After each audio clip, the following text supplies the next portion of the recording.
I move that this meeting be adjourned because Council has breached its own code of meeting practice conduct. Order. We did not give proper notice of tonight's meeting, and that omission is weighted Order, against the please. community. Thank you. May the Lord give this council the wisdom, discernment and courage to serve the community. Grant also that we may act compassionately and with integrity in the best interest of this Shire. Through Jesus Christ our Lord. Amen. I would like to show respect and acknowledge the traditional owners and custodians of the land and elders past, present and future on which this meeting takes place. This meeting is being audio recorded and those in attendance should refrain from making any offensive statements. There will be no other recordings of this meeting without prior authorisation of council. Thank you.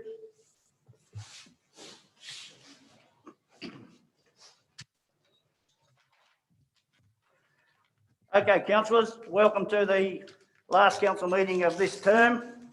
I take this opportunity to thank all councillors for their input over the last 5 years and wish all those councillors that are standing for council again all the very best. Thank you. Application for attending meeting via Zoom. Nil, Mr. Mayor. Apologies. Nil. Public participation. We have SCR 11.1, the Development Environmental Services Committee, DESC 11.3, DA number 99/2021, erection of dwelling, house, shed and retaining wall and demolition of existing shed, Oxford Road, Scone. Mrs. McLaughlin, you may come and speak, please. You've got 5 minutes, then you'll hear her after 4. Thank you. Yep, that's fine. I've been practicing, so I'm terrible.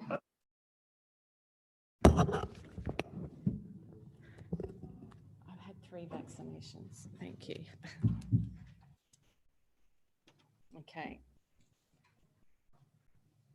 Hello, my name is Jano and I live with my family in a reimagined army depot, surrounded in a park-like garden of nature and mature trees. Our garden is a beautiful, tranquil green oasis set back from the street, a refuge for my autistic son and much of the bird life of Scone. It's why we chose to settle here, a tree change, moving 8 years ago from the metropolis of Buenos Aires, and we have tried to do everything we can to contribute positively and openly to help our neighbourhood, reaching out, planting trees, lending a hand. We have a big problem now. Our tranquil refuge and community hub for nature is being threatened, and it is why I am talking to you today on behalf of all our neighbours. Our problem centres around the proposed removal of a very important mature tree. Not just any tree, a 35-metre high silky oak that stands majestically at the rear fence, bordering our garden, and contrary to DA box ticking, it's a native. Its canopy produces pollen, food, shade, refuge, home, and now it's a nursery to an increasing number of migrating and resident birds, bees, lizards and insects, and has done so for over 60 years. This silky oak has provided a conservative estimated carbon capture of 60,000 kilograms of CO2, its roots protecting against land erosion, generating nutrients. And back to ticking boxes, that means at least 68 3-metre high trees will need to be planted for any sort of carbon offset or environmental compensation. There is an entire ecosystem depending on this tree's survival and a community of caring and concerned human beings who are also wanting it to stay upright and alive. This is not just about a tree, it is also about respect. Respect for nature, the environment, and the neighbours who have settled here before us with open garden gates and working together for years to create a sharing, inclusive community and tree canopy for this established, cooler, green oasis of Scone. It is about a total lack of respect for 98-year-old Mrs. Gardner, who loves to listen and hear the birds through her open window. Barry and Dee Dietz, extraordinary neighbours, Lisa Bright, Duncan, who give us eggs, Nikki and Andrew from around the corner, and I can go on and on as have a petition of 180 names gathered that call on council to stand up and protect the mature and important trees of Scone, please. How is it okay that someone can come to town citing COVID, that they were unable to figure out any way to reach out to the neighbours, propose to fell this tree, then refuse to enter any sort of mediation when asked, and be employed by council on projects associated with the rejuvenation of Scone? It stinks and it screams out as a really bad council PR reflection by association. We can do better as caretakers and allies to the traditional owners, the Wonnarua people. We can do better for the people of Scone, our children, and for all the neighbours that love that tree and what it represents, and listen to our community. We can do better for the nature of Australia that has been ravaged by the horrifying loss in 2020 of billions of birds, nests, animals and habitat caused by catastrophic bushfires, drought, now floods and erosion. Over this time of COVID, we've been really lucky to live in Scone, grateful for our gardens and trees, getting to know better the birds and wildlife that live with us. People locked up in the cities have not been so lucky and have been trying to flock to the countryside to escape concrete jungles and barren backyards, looking for a tree change. Yet here I stand before you, calling out the devastation happening behind us in Oxford Road, the recent land clearing of 2 mature gardens, now barren, ugly, leafless. It doesn't make sense, environmental, economic or moral. This is Scone's opportunity to market as a tree change, and the real estate agents sell that all the time, as they did to us. But sorry, you can't have a tree change without mature trees. The fact that Australia won the Global Wooden Spoon for our national response to climate change is shameful and means that locally we need to act to keep our trees alive. It might be futile thinking you'd listen or notice that there's an increased awareness and there's a growing voice in Scone for the protection of trees. But I would ask you, before signing this death tree warrant, to please consider braving up and asking the owner of 21 Oxford Road, 21A, to take a moment's pause and reconsider his planned tree removal and to enter mediation dialogue with our community, as it is possible for a win-win with a little creativity so that he can have his shed and the birds and nature can have their home. We came here attuned to the devastating effects of deforestation in Brazil and witnessed the positive rejuvenation of ecotourism in Costa Rica. In the slums of Buenos Aires, I ran an environmental art project for 7 years and saw what tree planting, love and care can do for a community. There's positive opportunity here. Surely we can breathe and pause and save this tree. 5 minutes and 4 seconds. Thank you. Thank you so much. Thank you. Sorry, I'm pretty passionate, so I have to leave because I'll cry. Sorry. Thank you.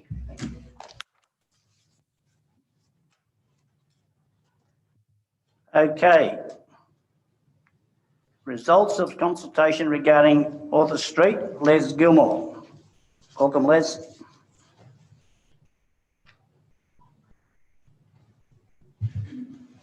Same, Les, 4 minutes, you'll hear the ding, and Sure. 5 No minutes, mate. problem. Thank you. Thank you. This is in relation to a letter that I also sent to Karen. It's just a input into the people that live in our area and the reasons for wanting to get Arthur Street upgraded properly. I have been informed by neighbours that all the households did not receive, but I read your note tonight that it was more sent out. Unfortunately, this road has been totally forgotten since the major flood in 1992. I believe the road is to remain closed to public. The residents and I have spoken, no dispute with this at all. Arthur Street is impassable for two-wheel drive vehicles at any time at the moment unless it's dry. Since the bypass is completed, Kingdom Street is not accessible for any of the residents after 20 mils of rain. Kingdom Street becomes flooded and it's too high for two-wheel vehicles. We're using the cycleway to get out to work. Council vehicles are using the cycleway in Winter Street and Kingdom Street. We have 20 vehicles, 18 two-wheel drives, 2 four-wheel drives.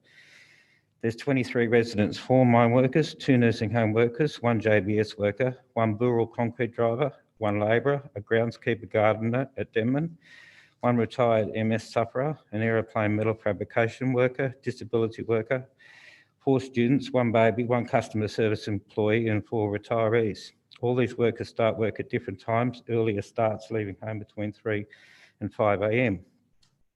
On the 22nd and the 11th, I left work at 4 a.m. to Scone News Agency. Kingdom Street was impassable, water past the entrance to the sporting complex, proceeded to the cycleway, was able to get on. The water was halfway up my tyres. Later in the morning, it was impassable by other vehicles. Council removed the bollards on Arthur Street around 8:39 a.m. that morning. They drove a large truck and a backhoe through the area, making it totally impassable for two-wheel drives and still difficult for four-wheel drives. I was the only worker able to get to work on that day, all others having to claim annual leave or sick leave. This has all gotten out of hand. What is going to happen to all our vehicles if the floodwaters get back to the 1992, 2000, 2008 flood levels, or 1998, I should say? In relation to the bollards, a council worker removes with a tractor, which is never there when it's needed to be moved. Most times they don't get there until 7 in the morning. Most times the floods are at dark when we need to try and get all of our vehicles out so they're not covered in floodwater. I don't know who will be held liable for the actual cars that get completely flooded out in our area because we can't get them out. Arthur Street needs major works to bring it back to the standard for which, through major flood times, as we have seen before, Middlebrook and Kingdom Ponds break their banks and Arthur Street, it causes major flood damage. They need to be removed and replaced with a single or double gate if possible with a lock, all residents receiving 1 key to enable the first person out in the morning or evening, whatever it would be, to enable workers or people to get their vehicles out and move for vehicles to higher streets to avoid flood damage. There is also a number of horses in our area that flood peaks at night and there is no way to call for help or get those animals out and they need to be floated out. I've lived in the actual area down there some 50 years, 32 years where I live at the moment. And I was 1972, we moved to Scone and lived in 23 Kingdom Street. And there was a major flood there in 1972, the actual long weekend that we moved in the October. So I've been there through a lot of them. I attended the council meeting. Attending the council meeting on Monday night to put our concerns forward and let them know what we're going through. Thank you for allowing me to email this to you, Karen, at the time, and hopefully something can be done to help us alleviate what we're going through, especially now with the rains that are forecast right now through February. If it can be done. Thank you very much for your time. Thanks, Les. Just stop there. Just asking the councillors, they got a question for Les. No questions? Okay, thank you very much. Thank you for your time. Thank you, Karen. Thank you. I did submit a couple of photos, but was able to see. Thank you. Thank you. Okay, we move over to NM 11.1, notice of motion cycling in the Upper Hunter. David Gatwood. Oh, sorry, David, I didn't see you over in the corner. You must have snuck in. Thank you.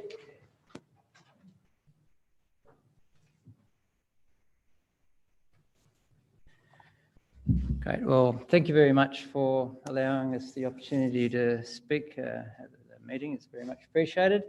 And I note two things. First of all, as McLaughlin sort of mentioned, what a wonderful environment that we're living in, and I certainly can concur with that. And we often have a lot of cyclists up here that come from far and wide and say what a wonderful environment this is. And it's acknowledgement to the group here that has actually contributed to that, because I noticed Mr. Gilmore also mentioned the cycle path that was actually being used for his use. But the last time I spoke here was about 30 years ago, when we came to council with the proposal to put a cycleway in from Sada into Scone. And the decision of the meeting at that stage was that would it be used? And they said if your community could actually put in and build the first part of the cycleway, then the council will take it on. And we did, and you did, and it's a testament to the popularity of it that it's being used very regularly today. So it's an indication of what can happen when the community and the council work together. Nigel Russell asked me to speak as representative of the group. We don't actually have a club as such. There's no roles kept, there's no meetings, there's no president or anything. It's just a group of cyclists that meet regularly. But we do meet regularly, and probably even more important than a club, we've been meeting regularly every week for the last 20 years, and sometimes often more than once a week. And even though we're not actually a club, we do actually have a bit of an impact on the way that people operate in the community. And we're an inclusive group. We accept all riders, doesn't matter sort of sex, age or whatever, and also skill level. And that's part of the problem, which I'm going to talk about, because there's a lot of young guys that are coming in sort of quite fast, much to the chagrin of many of us older guys who can't keep up, and but also less experienced riders who just want to keep fit and healthy and ride together. So we've participated in a lot of the cycling activities that the councils run and other communities, notably the cycling festivals out at Crestfield and the Three Peaks Challenge, the Tour de Merriwar, and last week the Gundy Gravel Ride, which has been organised on the whole by Nikki Weston. And it has proved a bonus for not only the cycling community, but also the wider community. While we're on Nikki, she's been an outstanding representative on all levels. Her work ethic, determination, and has been instrumental in the coordinating of the cycling group, but also galvanising community groups, and not to mention her own competition. So I think we're very fortunate to have her in the cycling group and working at the council and as part of the community. But the major points I wanted to just arrive at, we're often impacted by, we're on the roads with pedestrians, cars, horses, whatever. But the thing is that the rules are from 2016 that cars need to be like 1 metre apart from cyclists and 1.5 metres if they're going over 60. I can table a document on that. And that's not necessarily happening. And part of it is because the roads are narrow and they're got holes on the sides of the road, and sort of we have to actually move in sort of 1 metre or so to ride, and the cars need to get past us, which is okay, but they have to go onto the other side of the road, which they are allowed to do, but they don't always know that. Okay, so I'll table a document to give a couple of signs. And Nigel was thinking that it might be possible for the council to put up a sign here or there as a possibility. And also I'd like to volunteer. I don't know whether it's within the council's powers to do this, but I mentioned to one of your representatives here that we might even be able to adopt a road, maybe contribute in some way to, say, physically filling something or even notifying you if there's some black spots. And we'd be more than happy to do Dave, that. just don't let you 5 minutes, but Okay. it's just about there, mate. I'll have to cut you off. I'm sorry. No, thank you very much. Thank you. Just done. Thank you for coming. Okay, Any very much councillors got any appreciated. questions Yes. question? David, the place I always meet you is coming from Moonan on the Bend. Moonan, yep. How are we going to solve that problem? Because I've nearly taken you all out like a bowling green every time. Okay. So that's somewhere that does probably need to be looked at. Excellent, because a lot of them are quite narrow roads, and we are very happy to, we're often quite large groups, 6, 10 people maybe, and we ride two abreast, which we're allowed to do, but I understand the problem. And we often will go into single file if we know a car's coming. It's not a problem to beep, 200 metres or so beforehand, and it takes us a few seconds to actually reorganise ourselves into a single file, but we would love to, and we appreciate warning if things is going to happen. What I'm saying is you can't give warning, it's on those bends, so wouldn't it be wiser for your group to actually go single file? Yep. So I don't take someone out? That would be convenient, yes, not to take someone out. Yeah, okay, well, thank you, and we'll work on No that. further question. Oh, hang on, Councillor Campbell's got one. Yeah, look, thank you. Thank you for your presentation too. And certainly cycling is becoming more prominent, and we're putting in a circuit stage 1 at Merriwall Walkway and Cycleway. However, what I'm asking you is the safety. You're a cyclist. Yes. Now, what would you like to suggest that council can do to warn and educate the general public in a practical way? Would you like to see signs erected, and what type of signs? What would you like on? Is there a standard? I'll have to ask the councillors regarding that. The standard council sign that warns them of cyclists. So what would you propose?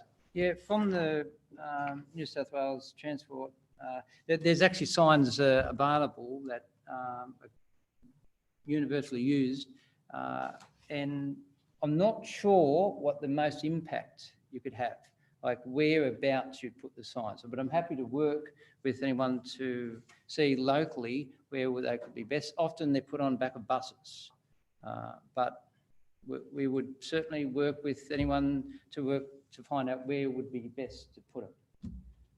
But yes, we've got signs. May I just ask a further question on that same subject?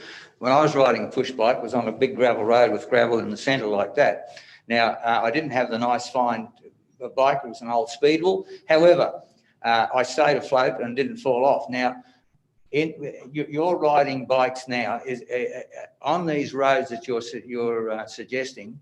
I understand that there are different types of bikes and different wheels that are much more stable to ride on different surfaces. So, in your bike riding, you're mainly riding on tarred seals or gravel roads. Mainly riding on tar, but there's a whole group, subset of the group that are riding on gravel or on mountain bikes now, yes. And we'd be more than willing to actually look at some of the gravel bike rides around here. Thank you. Thank you. Thank Oh, you. sorry, Councillor Fisher. Sorry, David, I'm sorry. going to put you on the spot. No. As this is a respected, experienced doyen of Scone Cycling, would you be prepared to come in and help us with this campaign and putting it I would together? be more than help. Yeah, no, because More than I think your input would be invaluable and a huge help. Yep, okay. So that's great news. Thank you. Yep, very good. Thank you. Good, thank you. Thank you very much. Thank you. David Gatwood. Same rule, Dave, for you.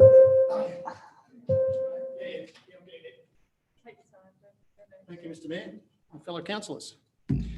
So for those of you that don't know me, my name is David Gatwood, and 8 weeks ago today, I was involved in a pretty nasty cycling accident. I have grown to have a love of road cycling. I'm relatively new, and I don't fall into the category that David referred to as one of those young guns. I'm normally at the rear of the peloton. So I've still pretty much got my training wheels on. But what I wanted to share with you is the importance of wearing a helmet, irrespective of your capabilities, your experience. I'd been a mountain biker many, many years ago before kids. And then my wife and I and 2 teenage daughters moved to the Upper Hunter back in early 2015. And in late 2016, I developed a love for road cycling. I'd always been a fan of the Tour de France and followed various cycling events. When you get on a bike and go on a road, you immediately know that there are certain risks associated with that. You have to be very well aware of your fellow cyclists, of motorists, of pedestrians, of livestock, particularly when you live in a rural community. But one of the great advantages that we have here is we have hundreds of kilometres of fabulous outlook, beautiful scenery, and that's one of the great draw cards in doing what I do. But getting back to what happened 8 weeks ago, I was going out on a ride with 3 very good friends. It was a beautiful Monday morning. It was the public holiday. I was coming back from a ride out to the wash pools at Middlebrook Road, and I was approaching that cattle grid, which is just beyond the Crestfield Road turnoff, as I'd done dozens of times before. We had a beautiful tailwind, and if you're a cyclist, that is one of the great blessings. When you've done all the hard work going into the headwind and you're heading back into town and you have a tailwind, you go, this is what I do this for.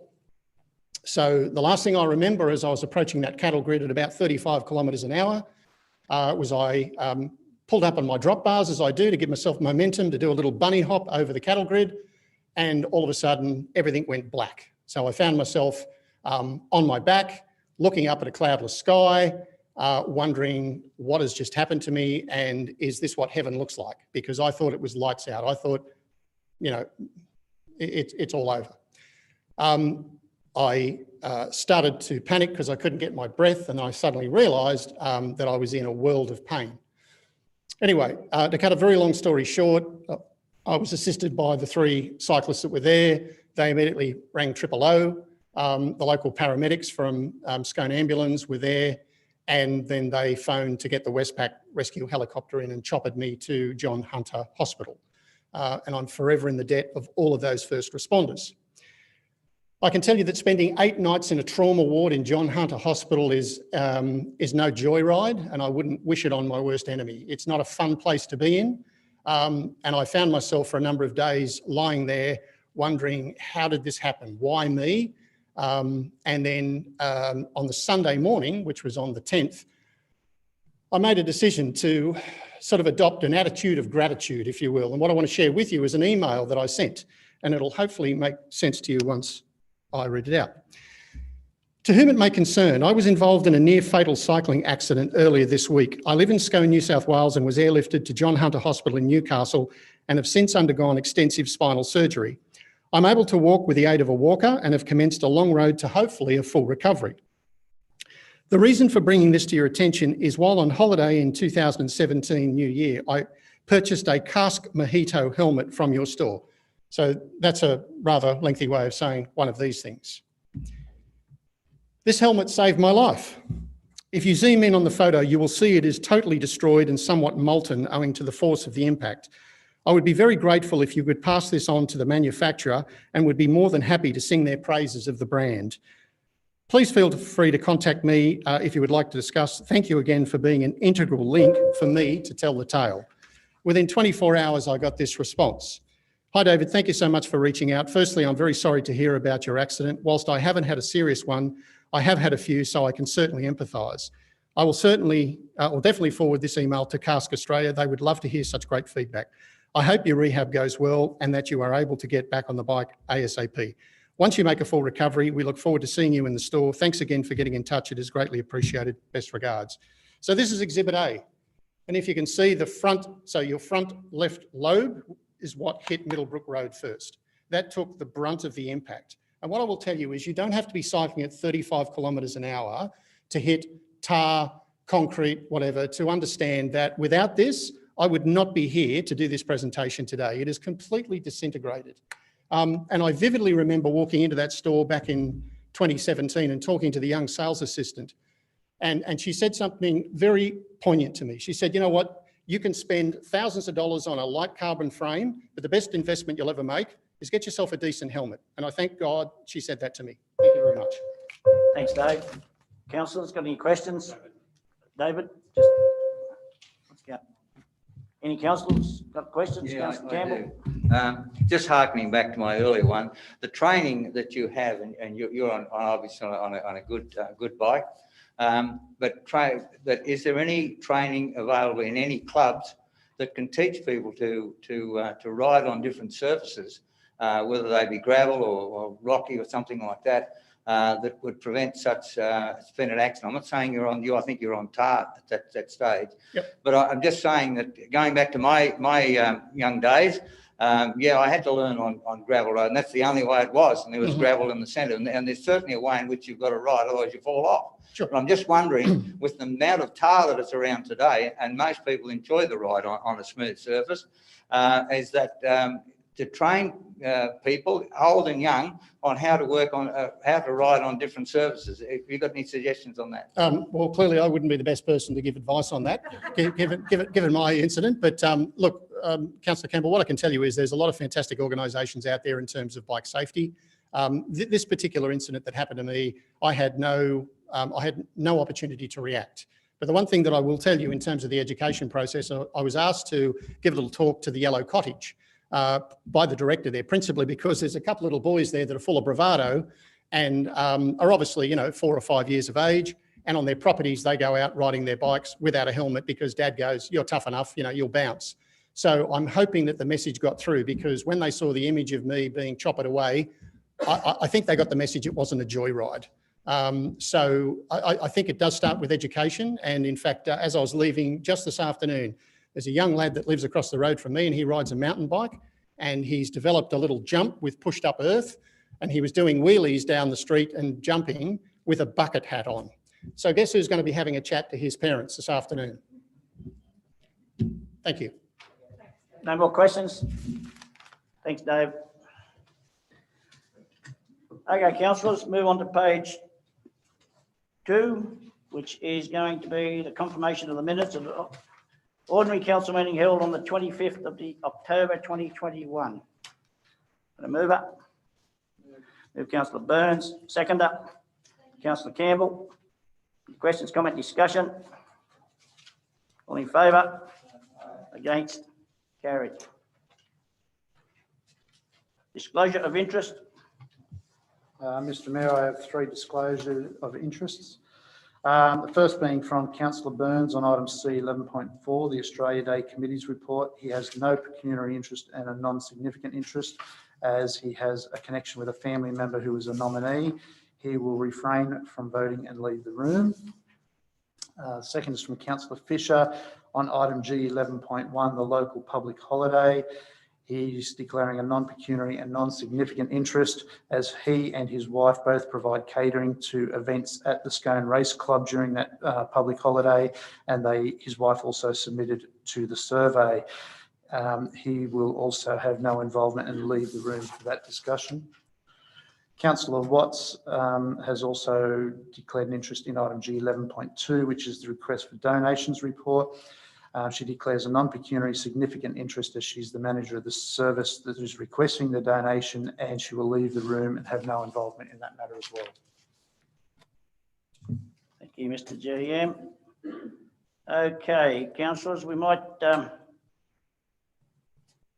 I'll deal with A 11.1, recognition of service to council on page 1. Council acknowledges the contributions of Councillor Lorna Driscoll and Councillor Kiva Fisher, who have both decided to not stand for council at the upcoming election. Council thanks them both for their hard work and valuable contributions to council and the community. Councillor Driscoll has served over 30 years on council, having a one-term break following the amalgamations in 2004. During Councillor Driscoll's time on council, she was Deputy President for a year in 1989-90. Councillor Driscoll served on many council committees over the years and has been a strong advocate for the Aberdeen community. Councillor Fisher commenced his service on council in September 2012, also serving on many council committees, including the Development and Environmental Services Committee, for which he was chair, and has been an integral member. Councillor Fisher was elected Deputy Mayor in June 2020 and was re-elected unopposed in September 2020 and again in September this year. We wish both Lorna Driscoll and Cuba Fisher the very best for the future. Council also acknowledges former councillors Wayne Bedgood and Councillor Josh Brown. Wayne served on council from September 2012 before his resignation in June 2020. Wayne was in the role of Mayor since April 2015. Josh served on council from September 2016 before he resigned in November 2020. The contribution to council from both Wayne and Josh is invariable and very much appreciated. Very well done to all those councillors, and I'm just going to do a small presentation to Councillor Fisher and Councillor Driscoll.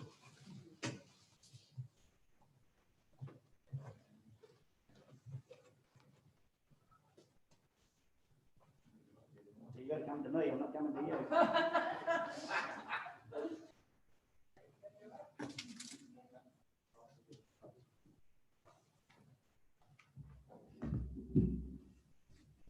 Lorna, just a small thing there. Thank you very, very much for your dedication in 30 years of service. We wish you all the very, very best on your retirement as a councillor.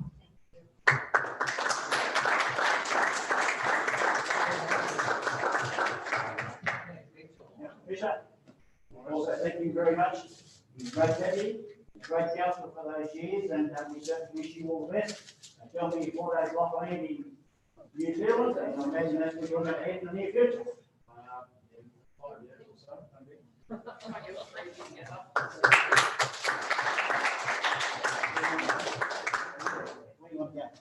Just here real quick. Yeah. Yeah. Certificates in front. I'm going to switch over to that side. Is that all right? All the roads between. Oh. All right. Ready? 3, 2, 1. Beautiful. Well done. Thank you. Well Well done. done. Thank you.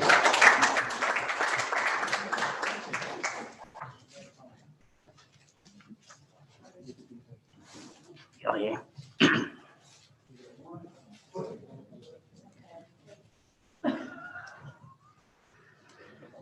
Okay, councillors, I've just moved that recommendation. The council recognises the service to Councillor Lorna Driscoll and Cuba Fisher. Got a mover. Councillor Campbell. Second, Councillor Burns. All in favour? Against? Now, councillor, we just got a short video. I think it may be from the Deputy Prime Minister. Lorna Driscoll, what an incredible adornment you are to the aspect of service, service to the people of Aberdeen, service to the Upper Hunter, service to the electorate of New England and the Upper Hunter. Over 30 years service, 30 years as a councillor.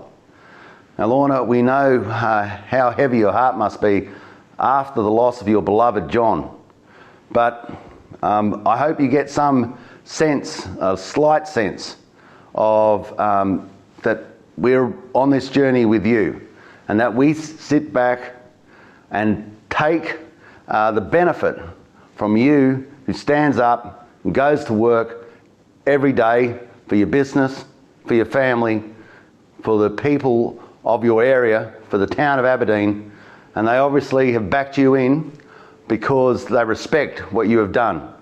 So Lorna, congratulations. Can't wait to get back down there, say good day to you. Down in Canberra at the moment, and as soon as we get out of here and start getting around a lot more, well, obviously the COVID stuff starting to peel away, then we'll drop in and say good day. Congratulations, Lorna. Thank you so much, and God bless. Well done, Lorna.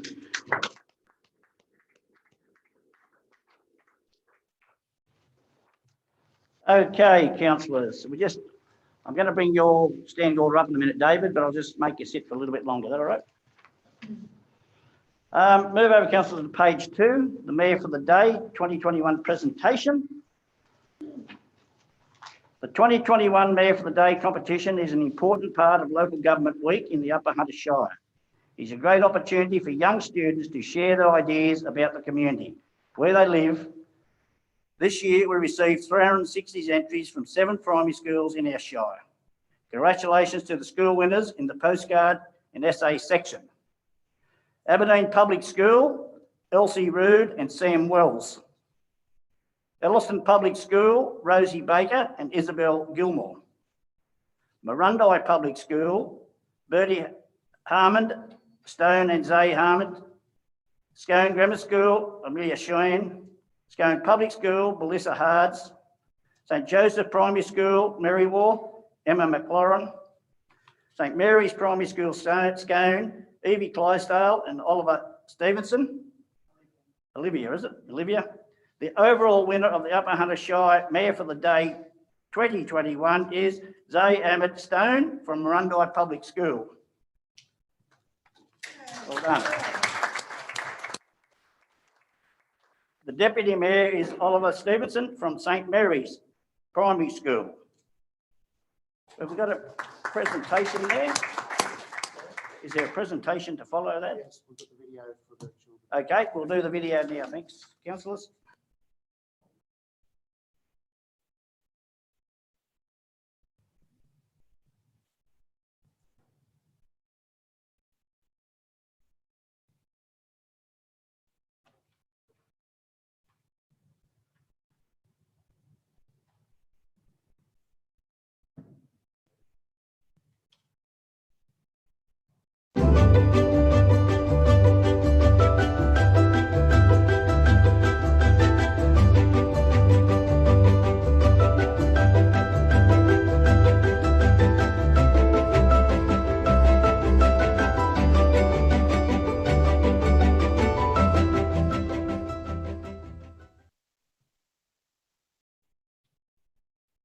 If I was mayor for a day, I would put speed bumps in Sedgemoor Street to slow down the cars near the school.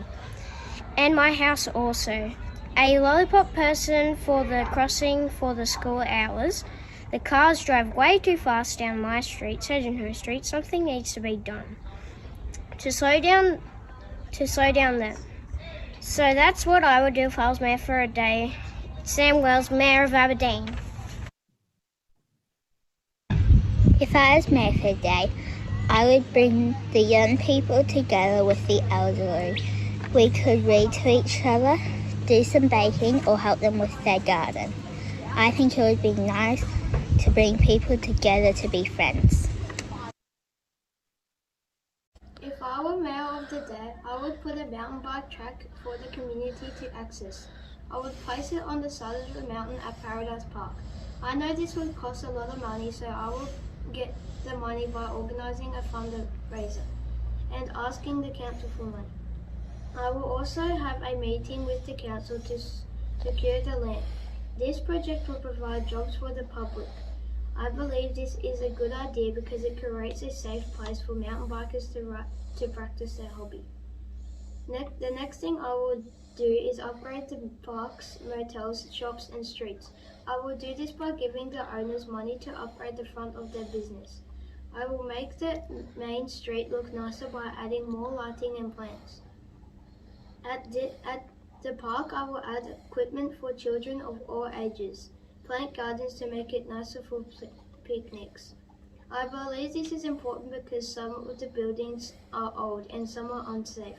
By fixing them up, we can attract more people to the town. Lastly, I will begin the tradition of an annual town fair.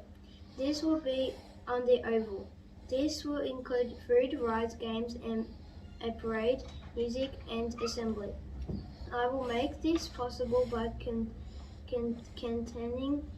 containing travel carnival people and local businesses. Arrange parade certificates as well as town awards to be presented at the assembly. And of course, the mayor will give a fantastic speech if he chooses to. I believe this will bring the community together to celebrate how good Murrundi is. Hi, I'm Amelia and I'd love to tell you what I would do if I were mayor for a day. I would make a place for homeless people where they get free, warm and cold drinks because everybody deserves to live an amazing life. I would try to be nice to everyone around me by saying good and nice things to them, not bad things. Every week, or day I guess, I would go around and pick up rubbish in every town. If someone didn't have a house, I would let them live with me. Thank you.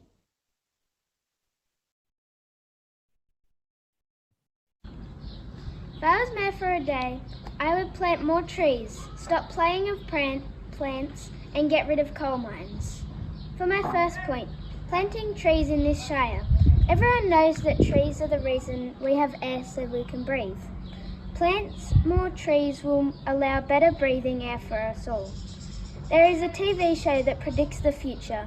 The planet was so trashed that they had to move to another planet.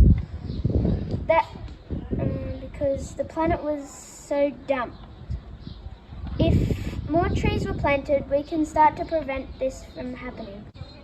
For my second point, stop spraying plants to get rid of bugs. Do you want food, healthier food? Well, make this stop. Spraying food plants contaminates food, so what you think is clean food actually isn't. Farmers think they're doing the right thing, but they're not. These primary producers could be doing some safer and more reliable things, getting rid of the bad bugs with the good ones. The good bugs get planted and then they hatch, creating a greater widespan, and good bugs killing the bad ones. That is why spraying plants and crops is not a good thing to do. For my third and last point, getting rid of coal mines. One of the reasons why the air is so toxic is because of them. There are more healthier and efficient ways to get power, like wind turbines, and add more of them. You don't need big expensive trucks to chart things. It may get rid of thousands of jobs, but it is the only way to take care of the community. I am sure that you won't want to be responsible for dirty air, will you? That is why coal mines should be exterminated. In conclusion, that is why I think I should be mayor for a day. By planting more trees, stop plant spraying and exterminating coal mines. If I was mayor for a day, I would help all the people who are struggling with keeping meals on the table and making their family happy. Especially now, we must be more careful because there is a deadly virus out there. So I would create a food van that goes around to different places and give food to people who need it. And I would make a fundraiser and give $20 to a family who is struggling at the moment. Now I know $20 doesn't seem like much, but have you ever heard of the saying, it takes money to make money? I strongly believe that every family should have food to eat and not feel bad that they can't afford to even feed their whole family. Everybody should live the best life they can. That is what I would do if I was mayor for a day. Okay, very good. So thank you to all those students for their contributions, and yeah, it's very good. There's a lot of laughs I'm sure everyone had going through them. It comes back to page 2. The council congratulate the winners. Someone move, please. Move, Councillor Watts. Second, Councillor Campbell. Some more questions, comment, discussion. All in favour? Against? Carried. Someone like to move over to page 248 that we move that standing order for NM 11.1 up to the next item, please. Move, Councillor Fisher. Second, Councillor Burns. All in favour? Against?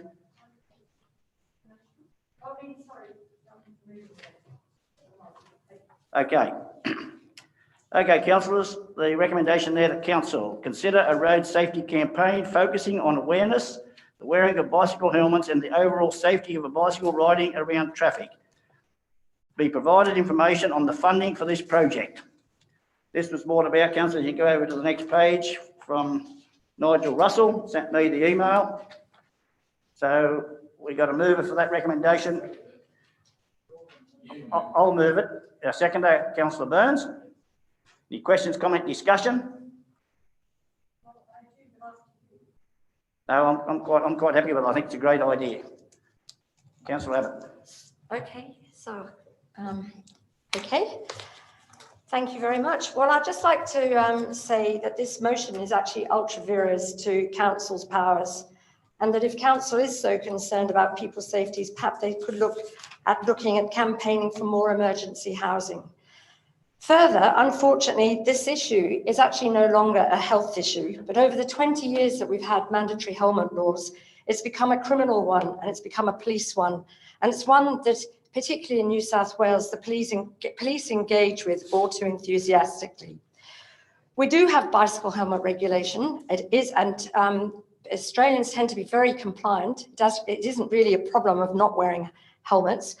But what happens with this particular regulation and mandatory helmet law, it ends up targeting Indigenous communities and it ends up targeting Indigenous youth. So you'll find that many of those communities, the young ones get fines and then they can't pay them. And then they end up in all sorts of strife with criminal records that have basically come from a very, innocuous thing to do is riding a bike. In New South Wales, we have the highest fine. It's over $360. The other states and territories are quite different. The Northern Territory has no bicycle helmet law on their footpaths, and they actually have a lot of cycleways, and their injury and death rate is a lot less than New South Wales. The helmet infringement has ended up really crippling certain groups, as I've mentioned before, Indigenous communities, and they end up being left behind with criminal records way before they've even started adult life. As I've said again, New South Wales is particularly vicious about bicycle helmet law. And when we look at the rest of the world, we are one of the only nations, along with New Zealand and a couple of the others, but nearly all of Europe and most of Asia and a lot of the states and some of the provinces in Canada do not have mandatory helmet law. So if we would like to consider road safety campaigns, we should be thinking about a lot more education for motorists and how they share the roads with vulnerable users, road users, which cyclists are. We should be thinking about comprehensive and proper separate cycleways all over the Shire. There should be cycle lanes within the urban sections, within our CBDs. But when the speed starts increasing, we should have proper separate cycleways away from the roads, like they do in the Netherlands, like they do in Germany, like even parts of Britain as well. So those are my views on why I think this is a very misguided notice of motion, that it's actually ultra vires, as I mentioned before, and it's outside the powers of council. Thank you. Thank you, Councillor Abbott. Only thing I say, that was my notice of motion. I've got the right, as you have, to put many notices of motions up. And I suggest the budget for what you're talking about. Maybe when you get back on council, you can get that put in the budget. Councillor Burns. I was just, sorry, Mr. Mayor. Yeah, look, listening to the two gentlemen, and I know that both of them have actually had an incident in the last, well, say 24 months, because I helped one of them off the road. But the simple fact is, this is only about a road safety campaign. We're not legislative. We're not trying to change the law. That's not, we're trying to educate people. Now, if that comes in the form of educating drivers and educating bike riders, so be it. But this is a campaign. So we will go through and, wearing the bicycle helmets, that's the law. We don't change that. We're not trying to change that. We're trying to educate people. Thank you, Councillor Burns. Any more questions? Councillor Fisher. Yeah, I'd just like to speak very briefly in support of the motion, and I thank both our public participants for coming in and sharing their knowledge and their experience as well, especially David. That was pretty frightening to see that helmet of his. As I said to you in an email when this was first suggested, when you sent round Mr. Russell's email, that I would be happy to second that. Councillor Burns to my left beat me to it. As Councillor Abbott alluded to, there is a certain amount of driver education for cars. I know sometimes it's not easy. Most drivers that I encounter, and I try to ride every day, go around the block, which is 30 Ks. Most drivers I encounter are good. Some are fantastic. They let you know they're coming. They give you plenty of room. Some are indifferent, and a handful are just downright dangerous. And I think we've all probably had near misses at some point. I've had a couple lately, and it shakes you up. Giving room is essential. As I said to you in that email, I'm just going to read that very quickly. On a bike, you can be dodging ruts, crumbling edges, potholes, bumps, patches, debris, roadkill, wildlife, snakes or puddles. You can be blown around by the wind, and you can be humming along at up to 70 k's an hour. Whatever speed you're traveling is the wind speed in your ears, making it quite difficult to reliably hear traffic coming up on you from behind. So those are just some of the things. And you know, let's not beat about the bush. Sometimes bike riders are also can take liberties and be a bit naughty on the road, and perhaps we as a group need some guidelines and just some safety messages reiterated to us as well. So I fully support this. I think it's great, and that's about it. Thank you. Thank you, Councillor Fisher. No more questions. So we've got to move in a second, so I'll put the motion up. Those in favour? Show of hands, please. Against? Councillor Abbott. The motion is carried. Thank you. Okay, councillors. Thank you, gentlemen. You fellas can stay if you wish or leave. You feel free to do what you wish to. Thank you very much.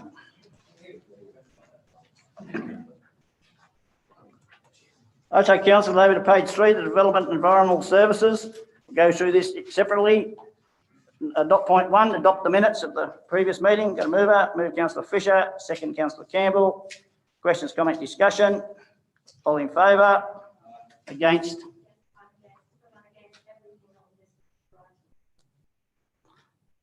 On this particular item. On this paper, because I think this particular item, well, I'll tell you. Okay, sign a show of hands, please. All in favour of the minutes of the adoption of the minutes. All councillors. Councillor Abbott is against. Dot point 2. Move Councillor Fisher. Second. Councillor Burns. Questions, comment, discussion. All in favour? Show of hands. The same. All councillors bar Councillor Abbott's against. Dot point 3.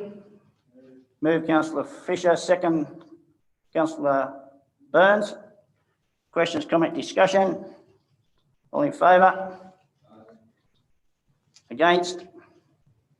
Councillor Abbott against. Dot point 4. Move Councillor Fisher. An amendment, please. What's that? Move Councillor Fisher. Got a second? Second by Councillor Burns. Questions, comment, discussion? Yes. Councillor Abbott. So I'm just for clarification, we're on number 4, aren't we? 4. Yes, okay. So the reason why I have objected to all of these is that I think this particular item in the agenda, I have to take this off to talk, should be deferred to the commencement of the new term of the new council. We've got a mover and I've got a seconder. So you're either speaking against. I'm speaking against, yeah. Well, you're going to have to, okay, no, you can speak against, but you've got to speak against what's on the agenda. Yes, not deferral, against what's on the agenda. The Development and Environmental Services Committee is on the agenda. And in my opinion, this should be this paper should be deferred to the commencement of the new term of the new council, because there are contentious matters that could potentially end up in the Land and Environment Court. Now, with respect to number 4, after listening to Jana McLaughlin's excellent submission, I would also like to reiterate how important trees are, and that there are so many things that trees provide, and I'll list just a few, that they provide space, both mental and physical, to relax away from stresses and strains of every day. Trees in urban areas, especially urban canopies, where they are facing increased threats. Every time we chop, we risk losing the lungs of our shire towns and villages, as well as homes for insects, birds, bees, and mammals. The trees, is everything okay? Is it okay for me to continue? You can keep continuing. The General Manager has the right to talk to his director if I'm possible. talking to my staff. I'm not interrupting you, Councillor. You can continue on. I do find it interrupting when people don't listen to me when I'm talking. We're listening. Okay, thank you. So I'll just repeat about the oxygen, that they produce they produce oxygen, which we breathe. The carbon dioxide, they are carbon dioxide sinks. They store it and they soak it up. They are air cleaners. They soak up a range of pollutants and toxins emitted by everyday activities. Even flash flood protectors, because their roots reduce soil erosion and slow filtration of water into town drainage networks. They are super cooling dudes because these beautiful shade keeps us cool, the ground cool, and buildings cool. They really mitigate the urban island heat effect. They're homes to wildlife. They are food and homes to lots of animals. They're good for our mental health, and they reduce levels of cortisol, which is a stress hormone. Canopies planted by our elders from the 20th century, maybe late 19th century, they were visionaries. And we have the benefit of these big trees that they would have put in as little saplings. So we need to show respect. And before these trees need coming down, there should be a good comprehensive tree replacing program ahead of management.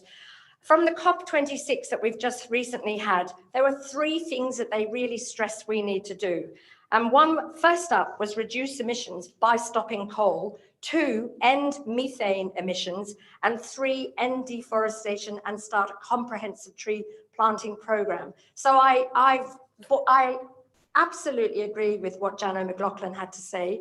And I think if we can do anything to mediate, bring the parties together, but actually, as I said before, I think this whole issue should be left to the new council for them to turn their minds to what might be the best course of action.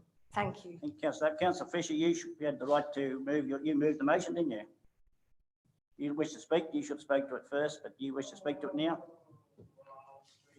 Briefly, look, we heard at the Development and Environment meeting what I thought were some quite overblown arguments about what is one single solitary tree on a vacant residential quarter-acre block in one of Scone's most sought-after residential streets, which the owner of the block, and indeed the tree, wishes to remove to enable him to build his home and a shed and a workshop, man cave, whatever, on his property.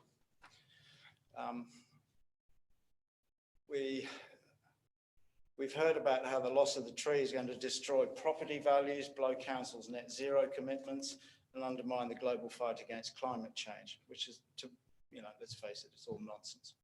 Trees, of course, are a sustainable resource.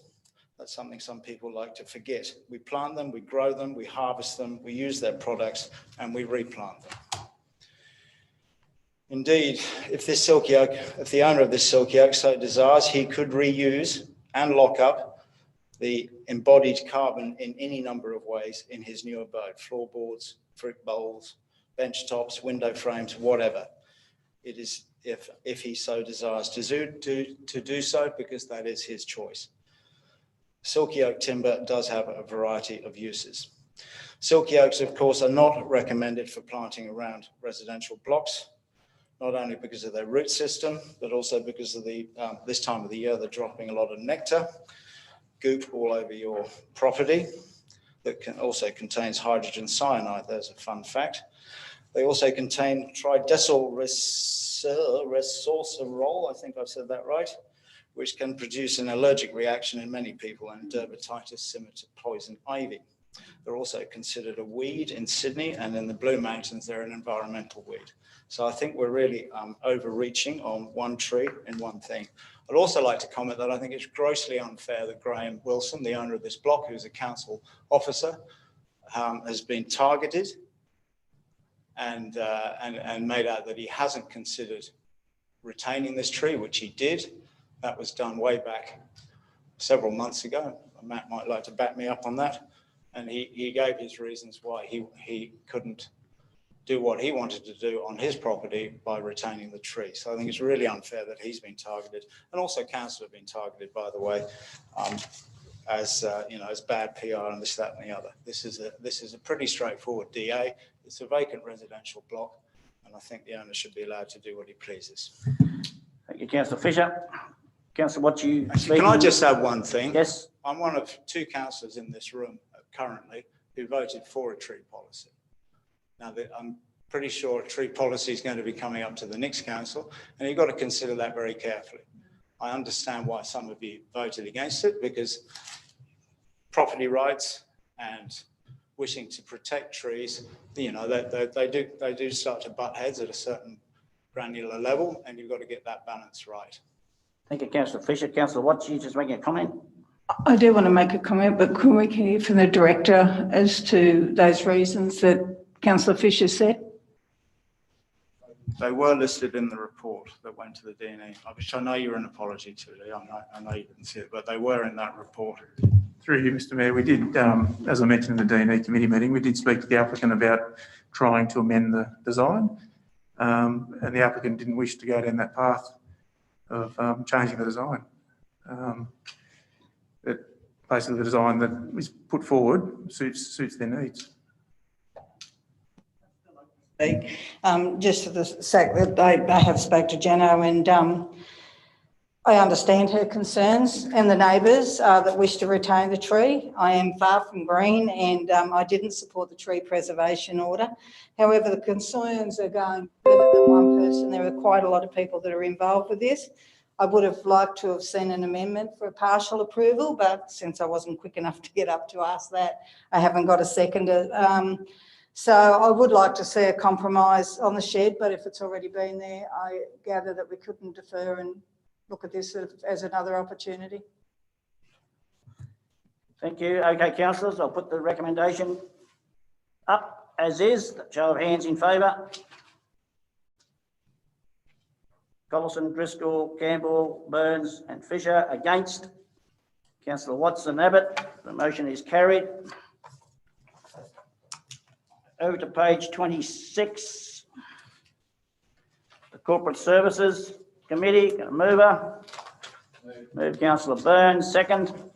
Councillor Fisher. Questions, comment, discussion. All in favour? I have a question. All in favour? I have a question. Mr Mayor, you have a question. Sorry? Mr. Mayor. Oh, Mr Mayor, I have a question. In number 2, it says adopt the requested budget variations as detailed in the budget review, summary attached. Where was the summary?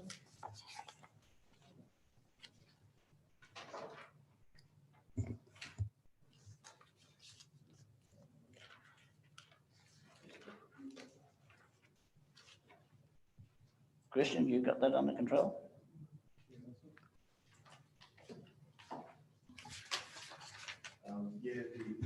Through you, Mr Mayor, the list of budget adjustments was presented to the committee, but it's not attached to the papers. Right, so I haven't had a chance to see that.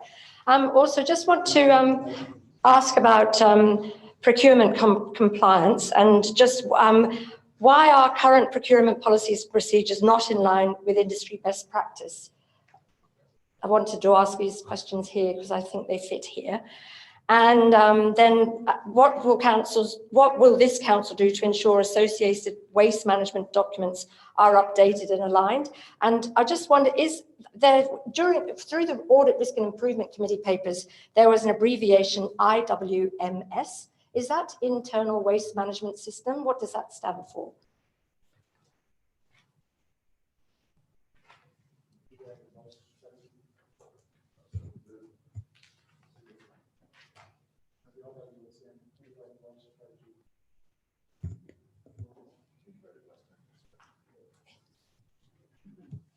Is that what it is? Sorry, I'll take the question. That's okay. I think it's integrated waste management strategy that you're referring to, Councillor. Okay, thank you.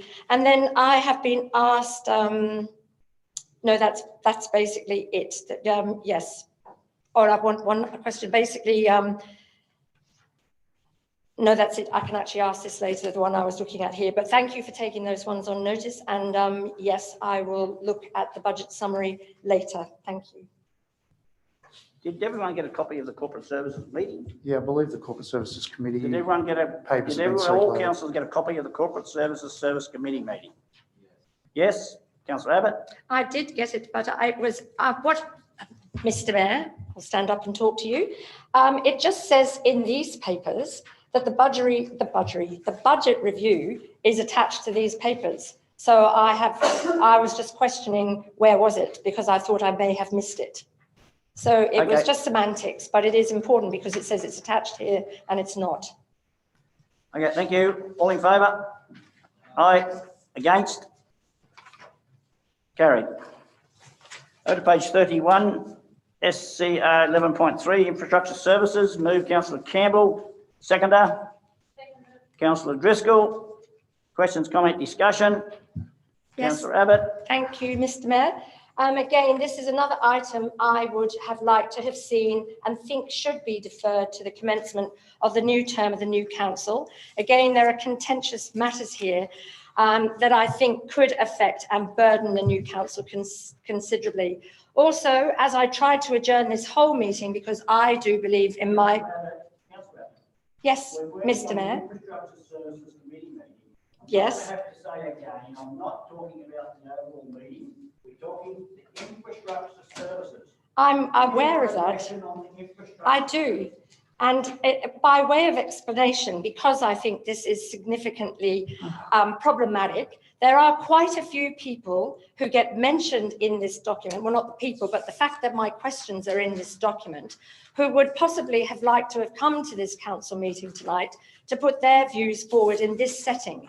And as I mentioned before, we have breached our own meeting, we have breached our own code of meeting practice, and even via Councillor Abbott, the General Manager and myself have spent many hours during the day getting legal advice from the Office of Local Government.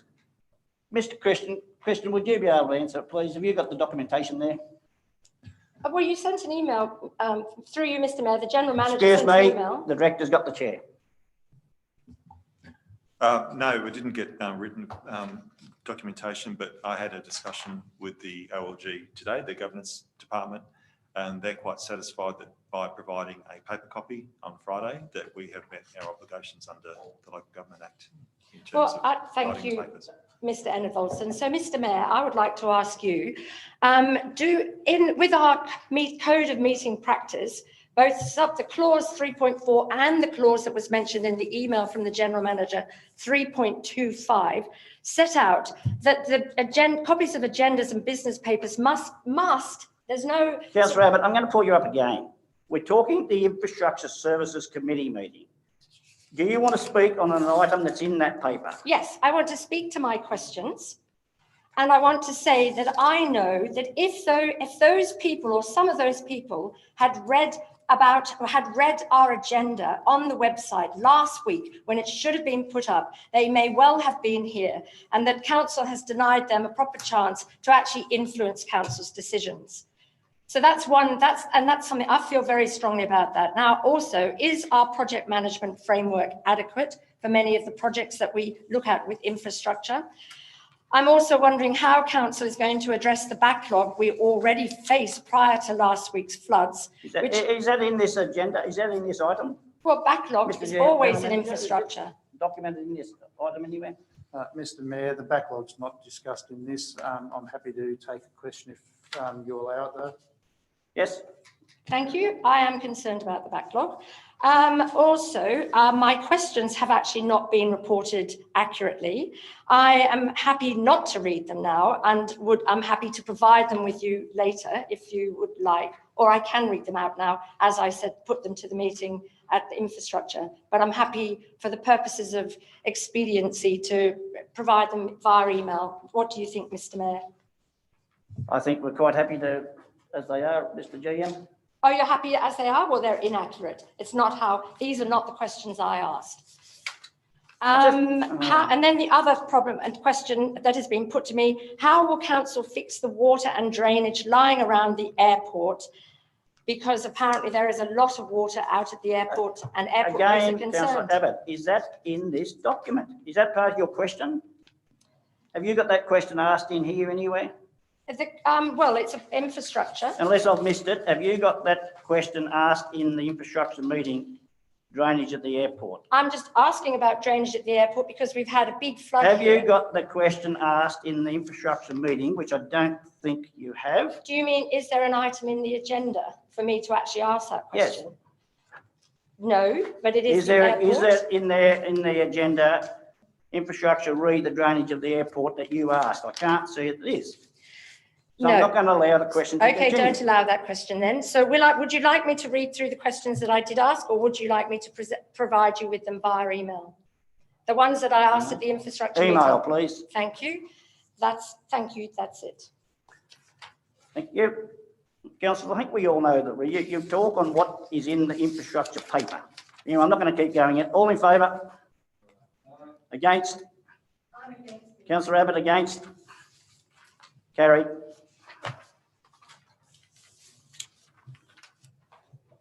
Over to C 11.1, the Merriwa Age Hostel Committee. Move Councillor Campbell. Second Councillor Burns. Any questions, comment, discussion? Yeah, I'd like to just comment on this as the mover.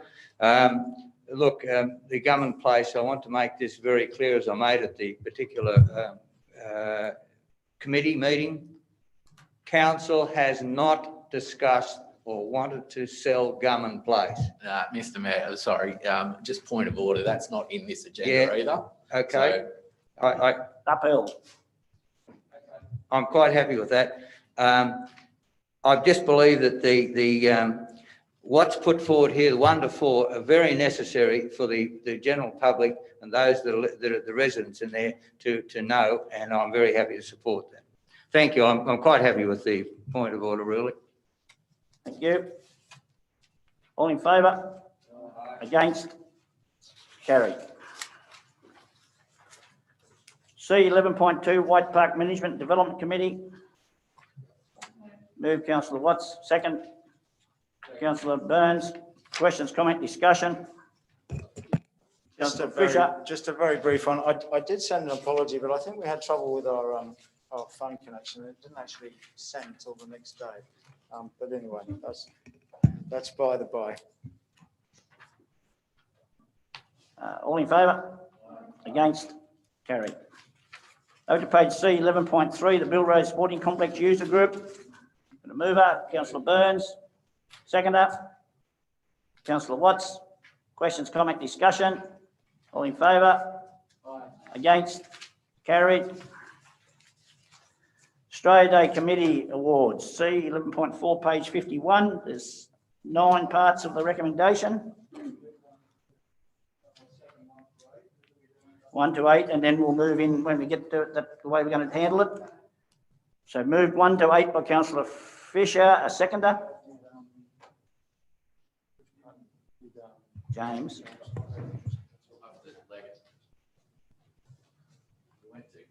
Councillor Burns leaving the room. Okay, councillors, just 1 to 8 we're dealing with. Yes, I do. Just the clarification, Mr. Mayor. Point 6, host a combined Australia Day award ceremony for Scone and Aberdeen at Scone. That is only, Merriwa still has its own. That's how it reads, Councillor Campbell. Correct? Thank you. Staff? Is that correct? Yes. Okay, so we're just moving to those 8 points. We're going to move in a second. All in favour? Against? Carried. So we'll come back to that 9 when we move into close, correct? Thank you. Oh, over to page 61, D 11.1, development application number 124/2021, Weybridge. Move Councillor Burns, second Councillor Fisher. Questions, comment, discussion? Councillor Watts, a comment? I just wanted noted, I was concerned due to the caretaker mode, but have been informed this is for a DA and will not breach the caretaker mode. So I'm happy to go with that under advisement. Thank you. Councillor Burns. Yeah, Mr. Mayor, this DA is going to be fantastic for not only the people of the Aberdeen area, but the people of the entire area, because the weighbridge is going to allow us to use large truck weighbridge so that we can actually go in and register vehicles and that type of thing without actually travelling outside of our shire. That means that we're going to keep the money in the shire, so people can actually come to workspaces here and have their trailers built, have their trucks redone, have all that registration, and then they can go online and do it, because Service New South Wales is working towards having that online availability as long as you've got a registered weighbridge.